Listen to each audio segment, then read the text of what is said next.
নমস্কার, নিউজ 18 বাংলা ডিজিটালে আপনাদের স্বাগত। সঙ্গে আমি রয়েছি পার্থ। যারা এই মুহূর্তে নিউজ 18 বাংলা ডিজিটালে নজর রেখেছেন তাদের সকলকেই স্বাগত। Good afternoon to you all. এবং দর্শকদের জানাচ্ছি রথযাত্রার প্রীতি ও শুভেচ্ছা। আর আমি রয়েছি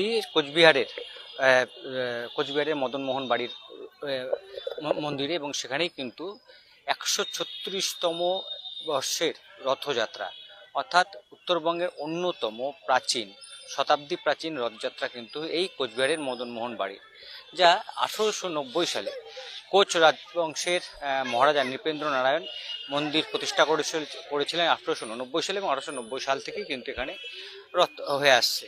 এবং সেই রাজ পরিবারের সদস্যরা যেমন এখনও জড়িত রয়েছেন, তেমনি দেবোত্তর ট্রাস্ট বোর্ড, তার সেই বোর্ডের সভাপতি তথা জেলাশাসক, কোচবিহার জেলাশাসক, অন্যান্য যারা রয়েছেন তারা থাকবেন।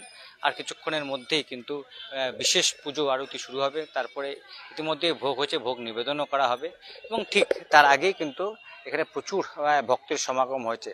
শুধু এখানে কোচবিহার বা উত্তরবঙ্গের আশপাশের এলাকার কিন্তু ভক্তরা নয়, আসাম থেকে এসছে, যেমন এসছে ভক্তরা, ত্রিপুরার একটা অংশ থেকে কিন্তু ভক্তরা এখানে এসছেন, ভিড় জমাচ্ছেন এই কোচবিহারের মদনমোহন বাড়িতে। এবং এখানেই কিন্তু যা বলছিলাম যে 136 বছরের পুরনো এই রথযাত্রা, এই কোচবিহারের মদনমোহন বাড়ি, যা ইংরেজ আমল থেকে যে কোচ রাজবংশের মহারাজা নৃপেন্দ্র নারায়ণ যে মন্দিরে প্রতিষ্ঠা করেছিলেন, সেই মন্দিরের 1889 সাল থেকে কিন্তু এখানে এই রথযাত্রা হয়ে আসছে। এবং স্বাভাবিকভাবেই যে কথা বলছিলাম যে এখানে কিন্তু রথযাত্রার দিন বিশেষ ভোগের আয়োজন করা হয়, এবং সেই ভোগের প্রায় শেষের দিকে ভোগ। কেননা এবার একদিকে যেমন খিচুড়ি থাকছে, পায়েস থাকছে, লুচি থাকছে, মিষ্টান্ন থাকছে, ঠিক তেমনি 5 ধরনের কিন্তু সবজির ভাজা সহ সে স্কোয়াশ ভাজা থেকে শুরু করে পেঁপে ভাজা, পটল ভাজা, এমনকি থাকছে হলো শাক ভাজাও। অর্থাৎ ভক্তদের জন্য যারা এই আসবেন বিশেষ পুজোতে, বা যারা রথের রশি টানবেন, তাই সেই সব ভক্তদের জন্য কিন্তু এই বিশেষ ভোগের আয়োজন করা হয়েছে, এমনটাই কিন্তু মন্দিরের পুরোহিত আমাদের কিছুক্ষণ আগেই জানালেন।